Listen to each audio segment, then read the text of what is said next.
Hi friends, நம்ம இப்போ என்ன பார்க்க போகிறோன்னா தமிழ் எண்கள். ஓகேவா? 1லேருந்து 10 வரைக்கும்.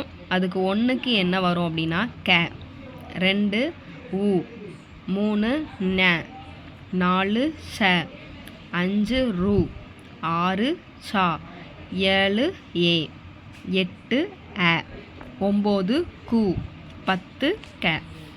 இதுக்கு நான் ஒரு சின்ன ஷார்ட்கட் சொல்கிறேன், அதை நீங்கள் பார்த்து வச்சுக்கோங்க, உங்களுக்கு ரொம்பவே யூஸ்ஃபுல்லாக இருக்கும்.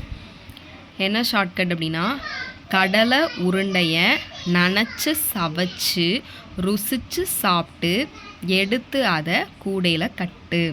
மறுபடியும் சொல்கிறேன், கடலை உருண்டையை நனைச்சி சவைச்சு ருசித்து சாப்பிட்டு எடுத்து அதை கூடையில் கட்டு. இப்போ நமக்கு சிலபஸ் சேஞ்ச் ஆகிடுச்சு. இந்த மாதிரி நமக்கு கொஸ்டின்ஸ் கேட்குறதுக்கு அதிகமான வாய்ப்பு இருக்குது. ஸோ நம்ம 1லேருந்து 10 வரைக்கும் நம்ம பார்த்து வச்சுக்கிட்டாலே நம்ம என்ன செஞ்சிடலாம், இதை வச்சு நம்ம ஆன்சர் பண்ணிடலாம். Okay friends, thank you. இதே மாதிரி இன்னும் தகவல்கள் பார்க்குறதுக்கு தொடர்ந்து சேனலை சப்ஸ்கிரைப் பண்ணுங்கள், லைக் பண்ணுங்கள், ஷேர் பண்ணுங்கள். தேங்க்யூ.